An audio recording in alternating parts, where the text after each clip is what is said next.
Good evening, everybody, and welcome to another episode of the Unfiltered Conversations Across the Pond. I have with me, as always, my awesome co-host, Daz or Darren.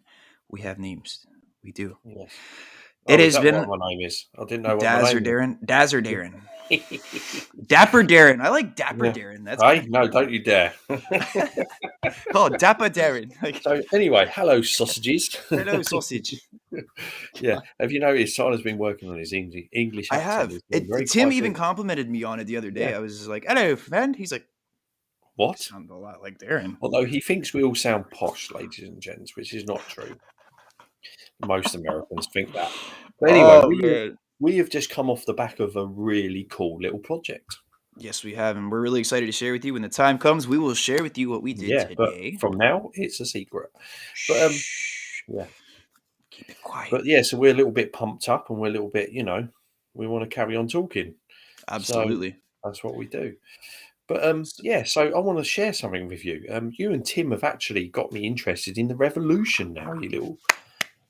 So I took Tim's advice and I bought two audio books last week. Do tell what you got, please. Yeah, hang on a minute, I've got to find them now. I guess we're gonna start out with what are we reading right now? Mine hasn't changed too much. I'm still reading Killers of the King, but it's a long book, but it does take a little while to get through it. But I'm enjoying it. It's very good. That's what I like to hear. Do you know what? One thing that really got what I got out of the book this morning, I've got to talk about this, is it went into detail about hang drawing and quartering. Mm-hmm. Oh my God. Now, it sounds it's horrendous. So originally, this was actually first implemented in the 1300s in England by one of our kings, and what they would do is they would drag the person to the gallows via horse. Problem was, they were more likely dead before they got there because they would bang their head on the ground. So they moved it to pulling them on a board on the ground instead, so that they were still alive when they got there. Now they want these people to suffer when they get them on the gallows. So depending on whether you had the money or not, you could actually pay the executioner to make the rope a little bit longer so that it would snap your neck. Now, if they would be instructed not to do that with some of these people to get executed for Charles I's execution. Okay, so the shorter the rope, the less they're going to, so by the time they get cut down, they're still alive. And at this point, they cut off their genitals in front of their face and burn Holy them on a shit. fire. Yeah.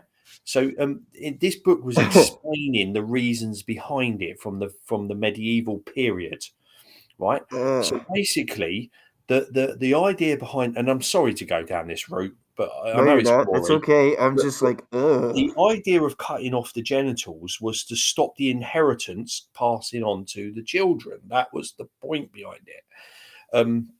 That was basically saying your inheritance is gone. So any inheritance that their family would have gone to the crown or whoever.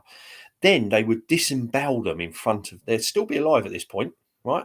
So they're pulling out their innards in front of them, burning them on a fire, and then they would cut their heads off. And then obviously at that point they're Jesus dead. Christ, Darren. But then they would quarter them up into four quarters and send them to the four quarters of the kingdom, and their head would be put on a spike and put outside a tower or on Tower Bridge to ward off anybody that defies. But this was only used on high treason purposes. So if you tried to kill the king or something along them lines, or you plotted, like there's an account of Guy Fawkes, and everyone knows the famous story of the Gunpowder Plot. Guy Yeah. Fawkes, he really, I mean, apparently he actually doesn't suffer when he gets to the gallows because he throws him. He actually he throws himself off the gallows before the execution is ready and snaps his own neck, so he doesn't have to suffer. But yeah, he suffered that, a traitor's death. And basically, you got to remember, this is a religious time, so they believe by cutting off your genitals and doing this to you and that. And also, they would offer you a chance to repent before you got executed on the gallows. Beheading normally was only used for nobles. People like myself and Tyler, who are basically just peasants, would have just been hung. But depending on the crime, brutal times. And they were still using this for quite some time. So Good it starts in the God. 1300s or the 1200s or whenever, probably before that. And what is this Oh, book you got this from? Because it it's is called Killers of the King. So basically, Killers what it of the does, King. it sets the scene for you. It sets the scene of the English Civil War. It sets the scene of Charles escaping Hampton Court Palace. He ends up on the Isle of Wight. He tries to cause another civil war, which he does. He rows up the Scottish. He rows up the English Parliament. He causes a second English Civil Wars. And so they go, we've had enough of this. So they take him to London and they try him. And again, he's been anointed by God. Right. Right. The way the system works is similar in the US political system, but it's different, obviously, in that period. You have God, you have the king, you have parliament. Right? There is nobody higher than a king apart from God. So he gets into the court, and in his book he explains. He says, "What? You have got no authority to try me. I am anointed by God. You have no." So they even, the tactic even goes. So we've got the House of Lords. Yeah, they even close the House of Lords up because the House of Lords will not pass the act of trying the king. They won't do it. So they lock the doors so they can't get in the chamber. And obviously that's quite a sacrifice. That's quite a big thing, locking the doors. So they can't get in there to discuss what they need to discuss. Sure. So from this, the Parliament army or the Parliament government that's usurped the country, basically, they create the High Court of Justice. They create their own court. Jesus Christ. And and in his book it goes on about the trial, but afterwards it goes on about the people that signed his death warrant. And Charles II comes back in the Reformation, and he wants everybody on that list hunted down and executed and tried for the death of his father, the king, which again is an act against God. That's what they believed in. Really and truly, it's the royalists getting their hold back on England, Sure. because England's 10 years in the wilderness. Um, But again, some unspeakable things happen in that 10 years, particularly in Ireland with Cromwell, horrible business. But it's a very, very good book. And it's called Killers of the King by Charles Spencer. Okay. Amazing book. Well, I'll have to add that to my ever-growing But to sorry read about pile. going down there. But I Yeah, listened to no. that this morning and I thought, I have got to talk about that because it's the first time I've ever had it explained to me what the significance of hang, drawing, and quartering was.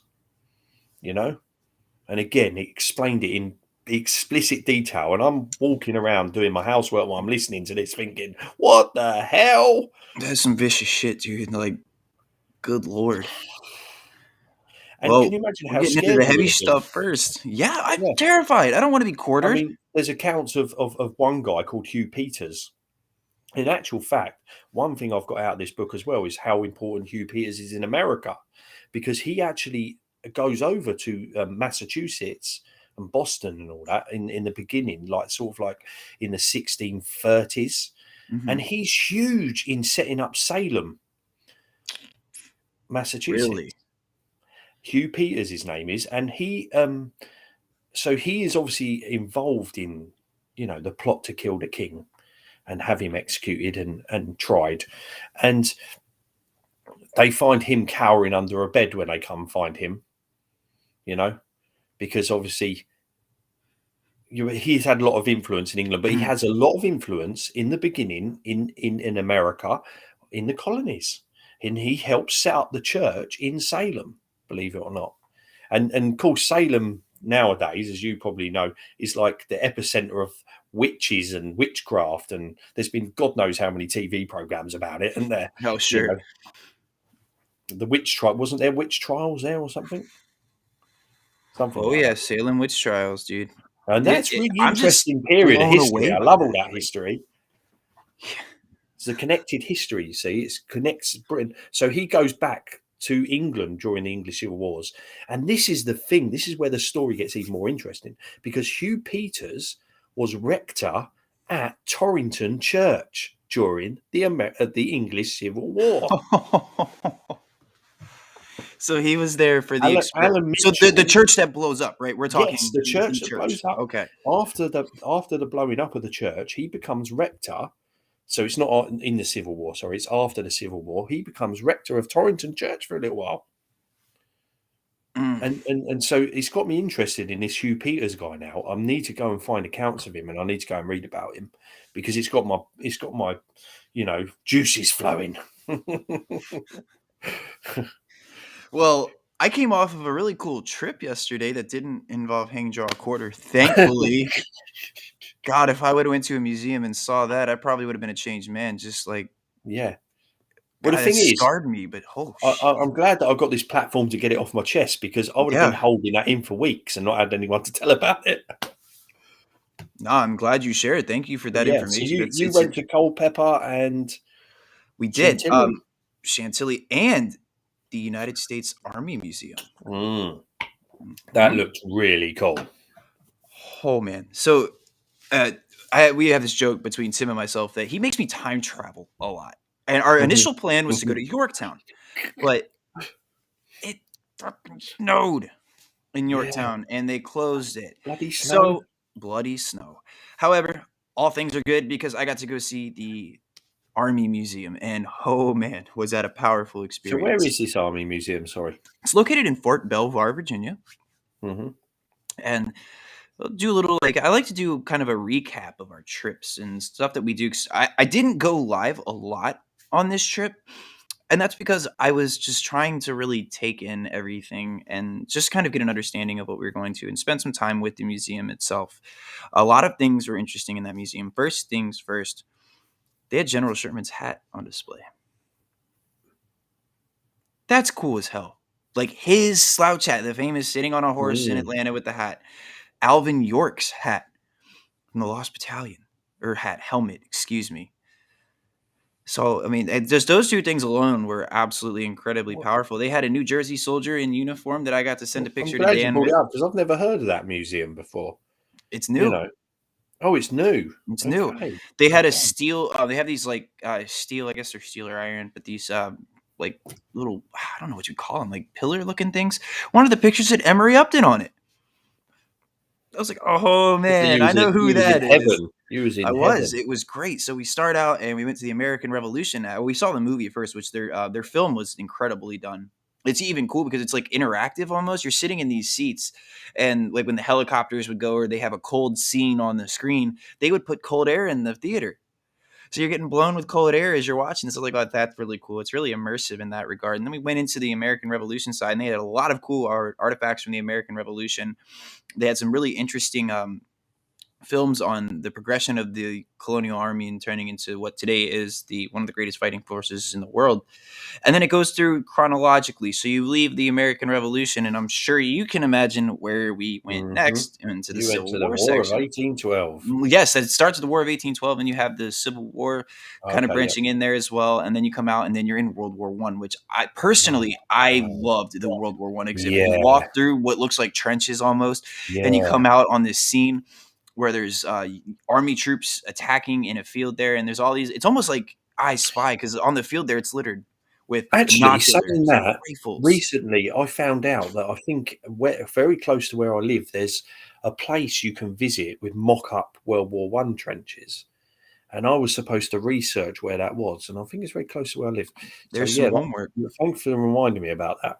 So Yeah, no, carry on. absolutely. But so yeah, we went through the World War One section, and that was neat. And I think probably the coolest. They had a nice film there too, where you stand and you're looking at this scene of the soldiers attacking into shell holes in a trench, and you're watching a footage reel of American soldiers in World War One. And then from there you move on to World War Two, and from World War Two it goes into the Cold War section where you have the Vietnam, Korea, and then you go at the end in like modern warfare and kind of focus through that. And then they even had what I thought was really cool. The painting of Lookout Mountain, the original painting's on display in the art gallery right now. Oh wow! The original, the one that How did Joseph they Hooker had manage to commissioned. wrangle that one? That's the army, man. These are Yeah, all army of course, yeah. artifacts. So it's army property. And believe it or not, one of the most powerful pieces I saw in there, they had a piece of landing gear from one of the planes that struck the towers. Oh, that's made me go cold. Yeah, that was powerful because I look and I just see this like So little. why is that in the army museum though? Well, as we know, that prompted the war on terror to really escalate. Okay, yeah. There So was a that's yeah. I get you now. Yeah. So it Okay, so was showing. You've got the Iraqi war, you've got the Afghan war in there. You Hmm. do, and of course, because the army does take Yeah, place in the it's modern huge. Yeah, engagements of that, so that yeah, of was there course. too. Yeah, It's true. Yeah. crazy too to see this in museums now. Like we're getting. Well, I'm not getting old. Do you I know guess some people. I don't know. I'm still having flashbacks to because this year I heavily involved myself in watching back a lot of that awful Hmm. footage of that awful day, and Yeah, even just thinking about it now makes me feel emotional. it's an emotional day for Yeah, us, man. It's an emotional memory that we have.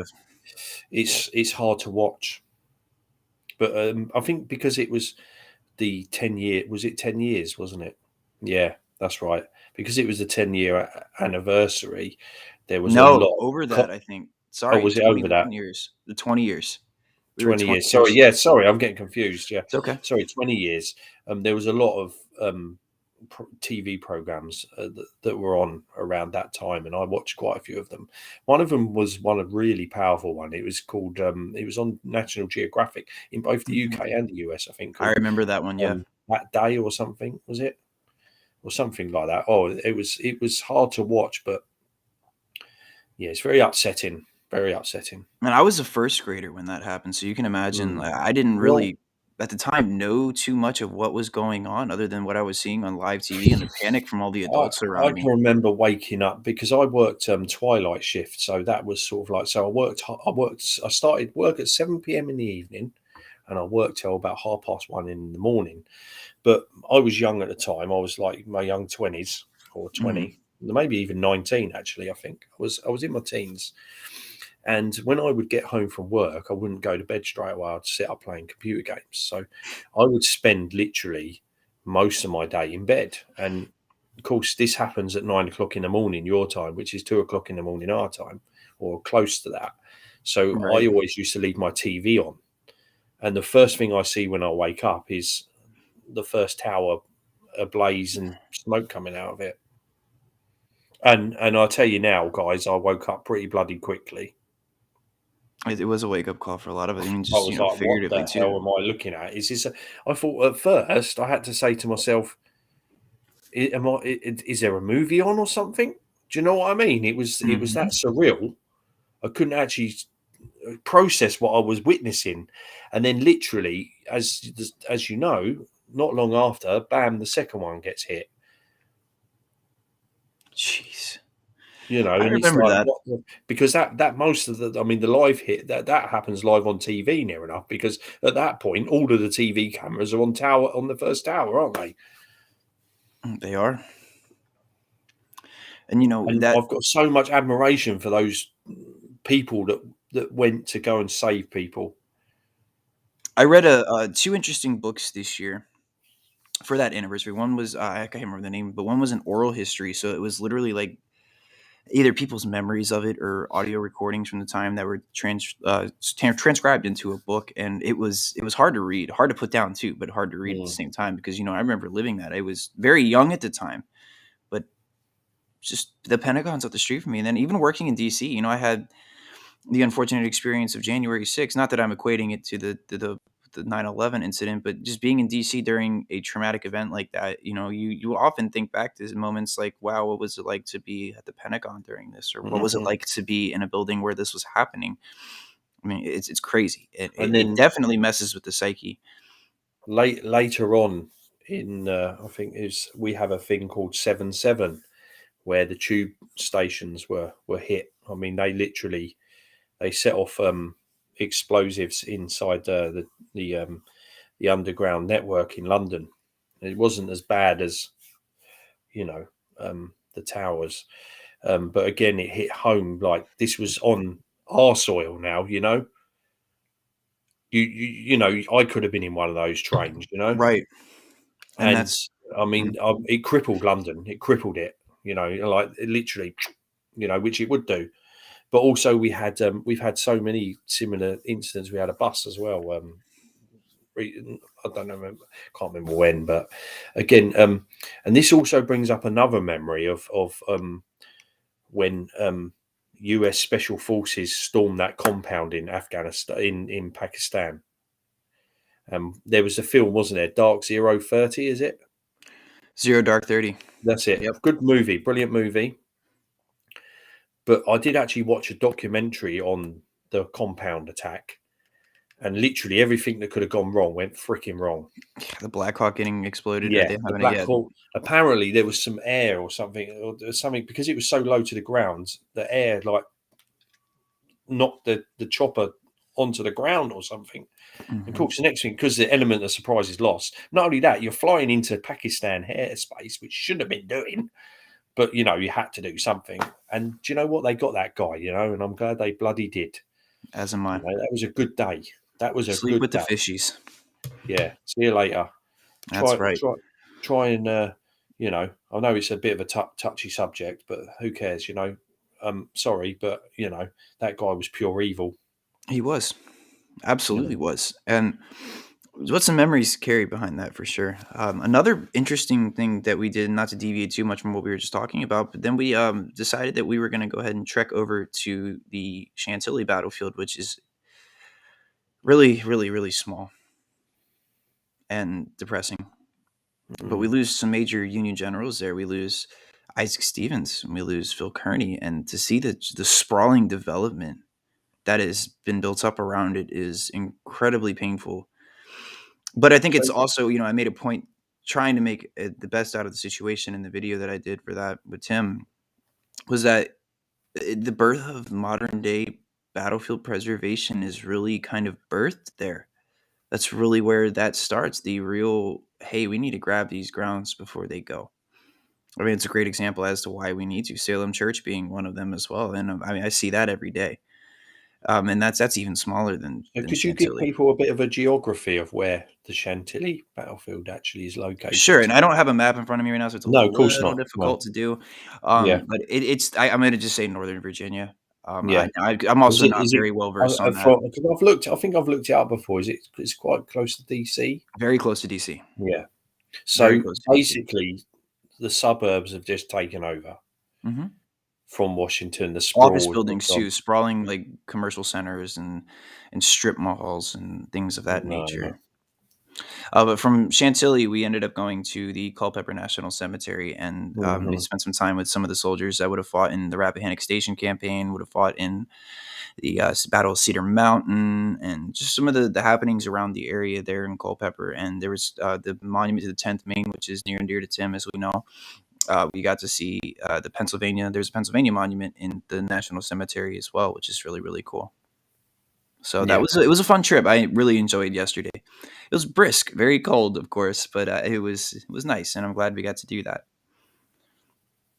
So you mentioned, I want to also kind of circle back to our reading here and what we're getting into, because one thing we like to talk about here on the Unfiltered Historian is what are we reading currently. So I'd like to open that back up to you, Daz, and just to Yeah, see sorry, what's yeah. going on in your. I No, no, was no, gonna don't tell be you I sorry. was gonna tell you the Revolution books, and I forgot because Okay. I got drawn into executions, which is awful, but yeah. It is. So, Tim gave me a really good actually, I think it was a joint effort because you both sort of fired stuff at me, but one's called Noble Volunteers.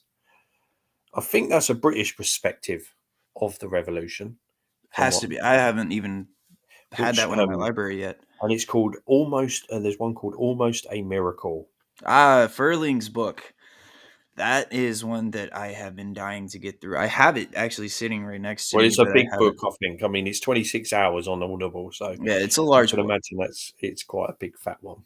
It is, But and I'm excited to get to that eventually. But it's made me want to do a so obviously, with my podcast I do, um I'm really honestly going to do a series about the revolution, and as you should. because I want to learn about it, because I want to learn both sides of the story. But I've never really delved into it very much, so I don't even really understand how it starts or where it starts. I know obviously you get the Tea Party thing and the Boston Harbor stuff, but I want to delve into the reason why it starts, and I want to delve into a little bit of the politics of it, and you know, so that's what I'm going to be doing for the foreseeable future. That's awesome, and I'm glad you're getting into that too, because it's a very instrumental thing for the United States as a whole. It's really where we get our start, and I mean, I think it definitely has a very powerful impact on you as well, being British.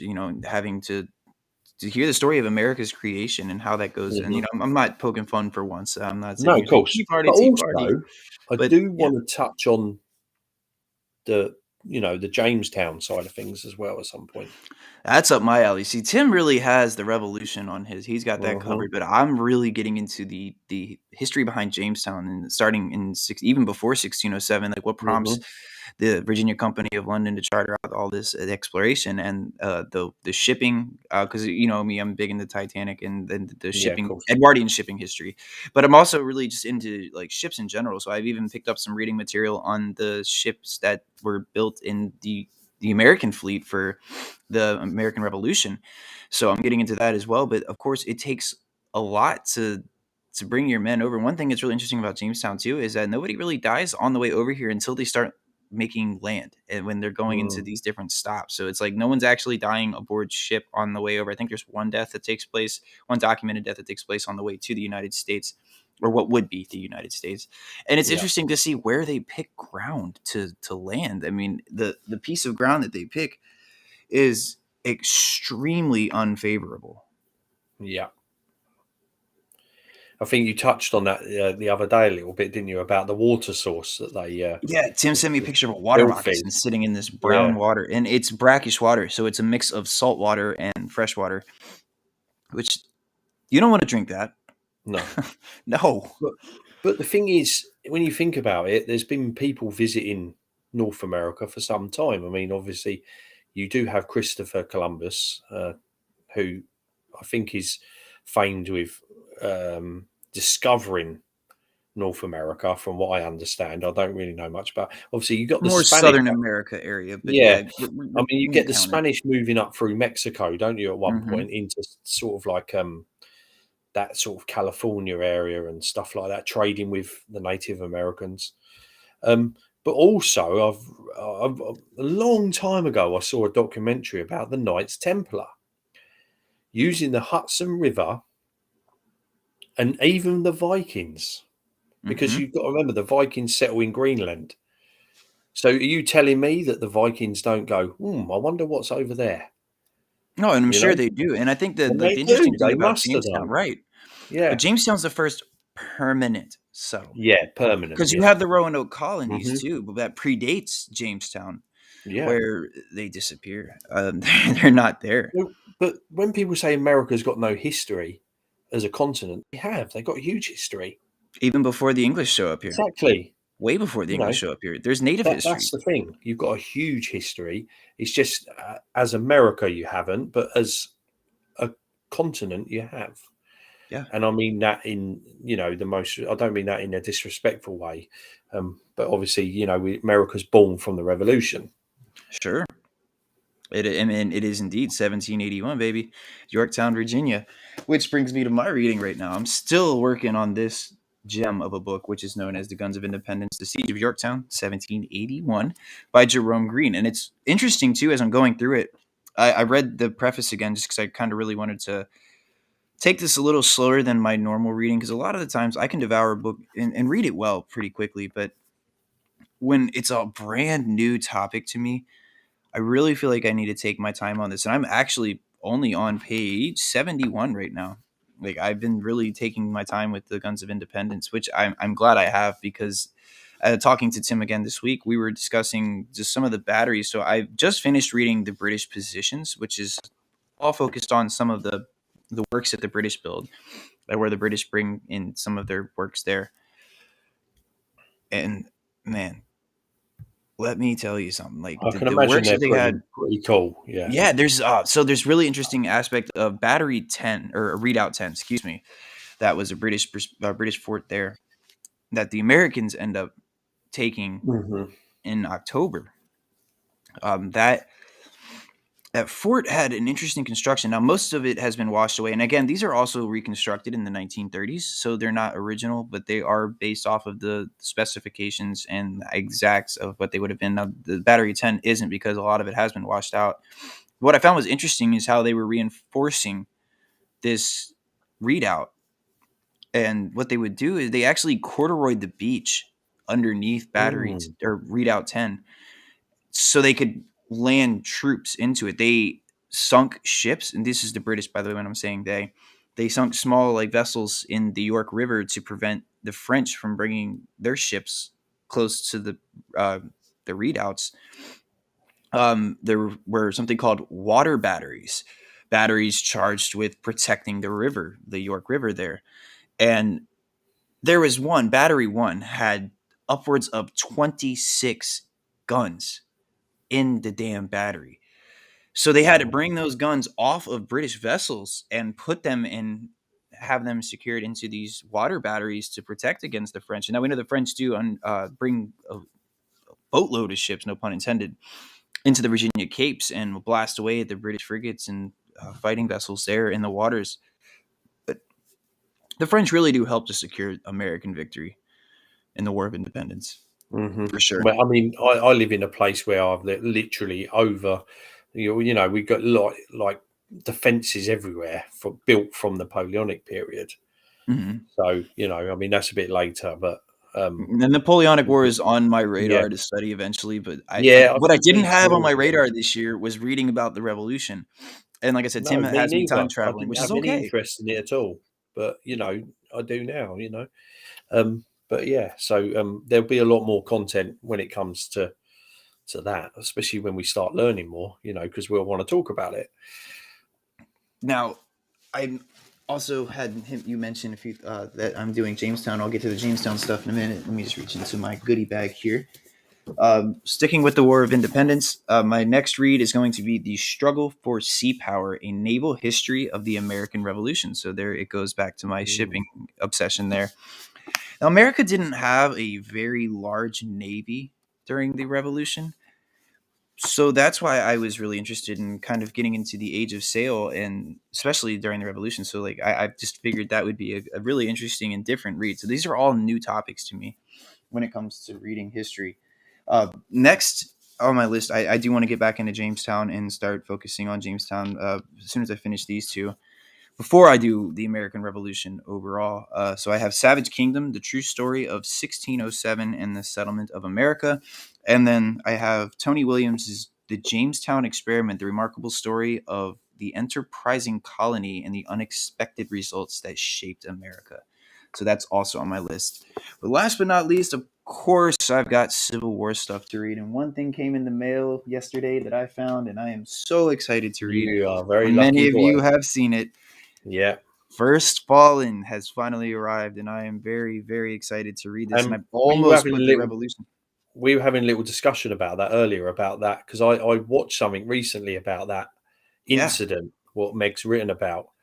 And so I'm definitely going to be getting that book at some point. yeah. It's Um, taking everything in my power not to put the Revolution stuff down yeah, I and pick know. this Yeah, up it because is I'm. hard It is because because this is cool. that is our fallback, isn't it? It's like, it's our Oh, comforter. it's my main. That's my Yeah, go-to for everything is yeah, Civil War, yeah. which is why I'm not saying I need a break from the Civil War because if the way I look at it, if you need a break from the Civil War, you may not I be never in need a the right break. I industry. never No, need a I break. don't either. You just might not be in the right thing. I just sort of But dip and dive into other stuff sometimes, which is like, exactly, well. it's refreshing to get different histories. It's always Mhm. good to like branch out and be Yeah, but when versatile you when it think comes about to it, all history. this history is linked. That's the thing. It's all linked together. I You know. found Confederate ancestors, not my mine, but like Confederate lineage that's on the Titanic and goes down with the ship. One of them being a Confederate on the ship. Hmm. So I didn't know Well, let's that look at it until this way: recently, and Civil now War. How many? Firstly, how many generals or how many men that are fighting in the American Civil War have an ancestor that fought in the Revolution? It gets mentioned so many times. it does. Robert E. Elmer Lee has a Ellsworth. very famous father. Yep. There you go. Light Horse And Harry. there you go. And you find this reoccur because again, it's not that long. Again, so they have ancestors. So it's directly linked. And a lot of the stories that come out of the Civil War, you hear about, oh, this person's granddad or whoever was in the, or father or whatever, was involved in, or even the War of 1812. Hmm. So it's always linked. There's always a linkage when it comes to history, and it doesn't matter what genre or era you're in. There's always going to be some type of connection that you can find. Like I said, Confederate and Civil War folks showing up on the Titanic, which is it's like But I never again, even did this before. if you ever get get over to the UK, I've got some stuff planned for you.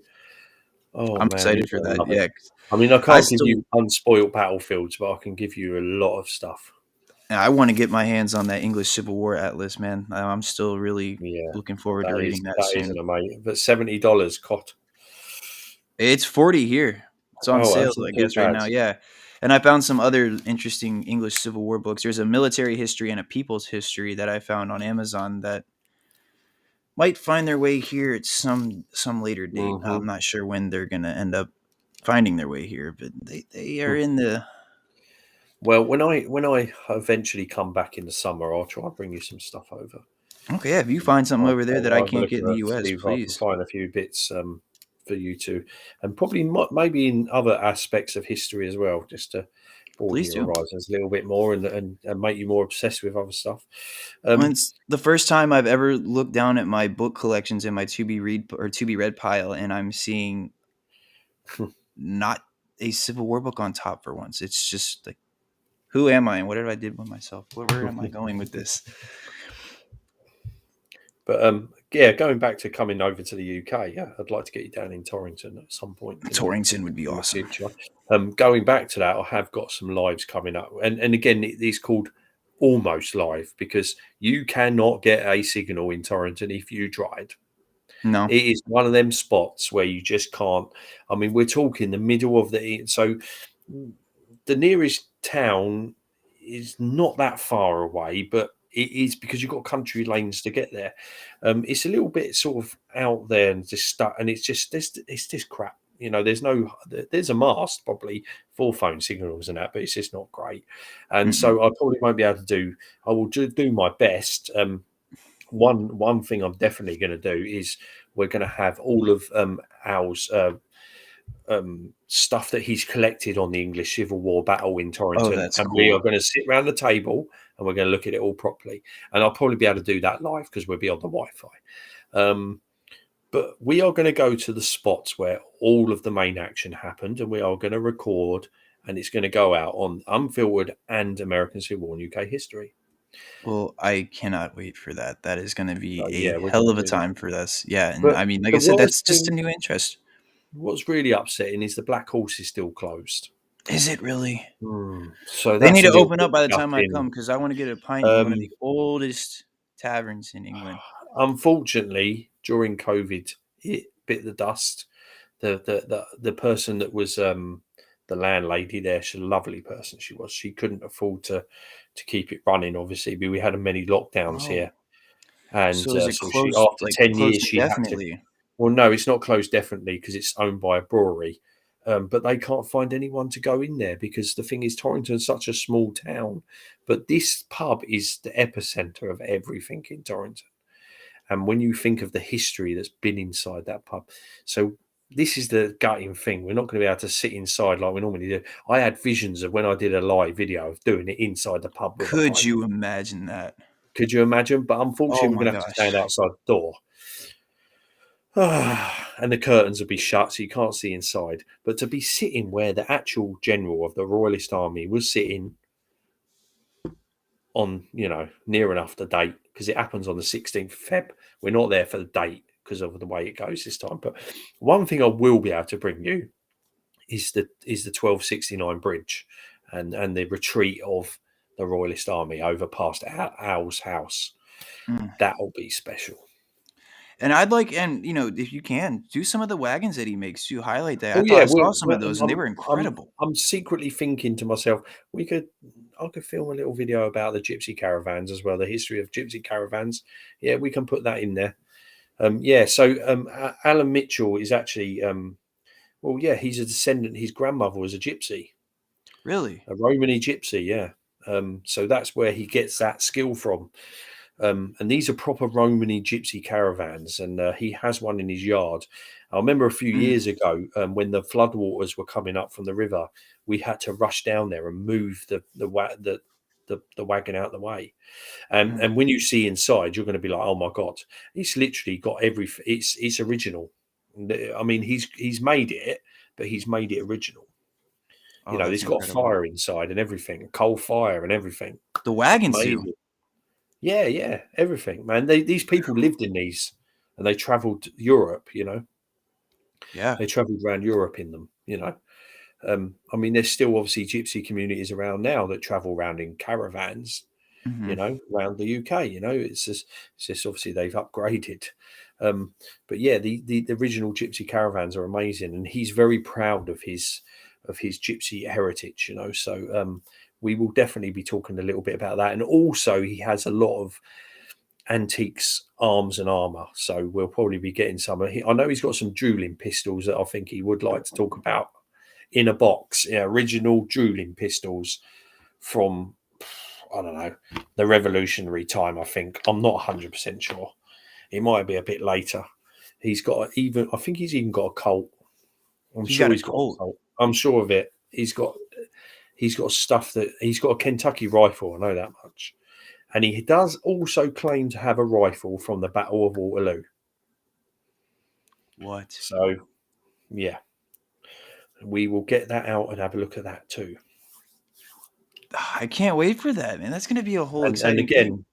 again, if I don't fit it all in this time, I'll do it next time. But I'm definitely taking Tyler to this beautiful little town in North Devon. I am absolutely there for it, man. Another thing, I'm just to kind of getting ready to close this out here since we are reaching our 45 mark. That we have some cool live stuff coming this week, actually. If you will see on Tuesday at 4 p.m. Eastern, I'm going to have Bruce Morton back on the show, who was with the Ocean Gate expedition down to the RMS Titanic.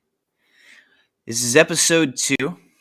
We're going to have some really cool stuff that Bruce is bringing to talk. We're actually going to talk about the wreck itself, going down to the ship, and just really getting an idea what the exploration was like, or what the Mhm. expedition was like, what it was like to be on board a ship going to see another sunken vessel. I'm really excited as a Titanic nut, as I call myself sometimes. I am just beyond ecstatic to have this conversation with him and just sit back and really hear what he has to say about it. And I'm really looking forward to being able to share that with you guys. So make sure you tune in on Mhm. Tuesday at 4 p.m. for that That's gonna be Eastern. exciting. It Now, is. And it'll be on Spotify as well. I will say this, that Hmm, I have earmarked you to come onto my podcast and do a special on Titanic at some point, and I would like to do it for the anniversary, around the absolutely. anniversary time Yeah, of the we're coming up sinking of on the 110, Titanic. man. And I think, 110 years. who better than to have a Titanic nerd, you know? Well, I So, appreciate that. yeah, um, it's part of UK history too, so Indeed, it is. there It we is go. very much part of UK I'd like to history. talk about everything about it, really, from the building of it um, the harbour in, sorry, I can't find what's the place called? Sorry, Harlan and Wolff shipyards that's it. Yeah, in Belfast, Ireland. Belfast. Yeah, sorry, I couldn't find the word. And then It's from okay. the launching from Southampton. Um, so we are gonna, yeah, at some point, if you want to, mate, we can do a podcast about the Titanic. I think that would be stellar, Darren. That would be Yeah, awesome. and because give you that platform, because you deserve that platform, because you just do. And I had tremendous fun just doing the mud march with you here recently. That was Yeah, an awesome that's gone video. down quite well. Believe it or not, ladies and gentlemen, we have been downloading Slovenia. Can you believe that? Have we Slovenia. really? Who the hell is listening to someone likes it in Slovenia? One download in Slovenia, one in Japan. Wow. Yeah, I think at the moment it's around about 40 downloads, which is quite good for the first week. It does pick up as it goes along. Yeah. That's quite, and again, I mean, the majority of the downloads come from the US and the UK, but we get these little places like I said, um, I've had people in China download my podcast before, Mm. people in New Zealand, Australia, again, these places that out in the back of nowhere, like Iran. I had someone in Iran download my Did you podcast. really? You know, can Man, you that's believe that? incredible. Just to have that reach is like, Yeah, and so again, and then the YouTube video's done about 30 odd views, I think, so far. But again, the reason it's my podcast is good is because of the level of guests that come on the show, and that is testament to Tyler. I mean, if you have watched the podcast, haven't watched it, or you haven't listened to it, please do, because he reads that amazing account of the mud. I love that oh, it description that was he so put. eloquent. And well, I can't remember what he said. It was the Virginia worst. What was it? The Virginia mud is the worst mud you've ever come across, or something. And it's like this. Oh, it's just amazing piece of writing. And there's more to be read. That gentleman actually has quite a few features in the Civil War. So when we get to talking about like Chancellorsville and Gettysburg, he has some really good quotes about that too. Yeah, and it was very enjoyable to do with, with yourself. So yeah, I'm definitely going to be doing a lot more. That's for sure. Absolutely, Daz. Well, I think we're gonna close out here on the Yeah, live video today. If you stick around for a few minutes after we go live, just yeah, to cool. recap, and then we'll go ahead and get to sleep here. I So have some yeah, so reading, some studying there to was a do. Victoria at the beginning. So Noel, hope you enjoy that Yeah, when no, you get I to do it hope back all at y'all some point. enjoyed. And we appreciate your constant support of our endeavors. So thank you, Noel. Yeah, we do. And Noel, you're a fantastic listener and a fantastic friend. So I can't thank you for your friendship And enough. everybody else that listens and follows us and puts up with us for 40 minutes, 50 minutes. I loved it. Cheers, sausages. Absolutely. You guys have a wonderful rest of your day or your evening, and we will see you Tuesday, 4 p.m. Have a good one.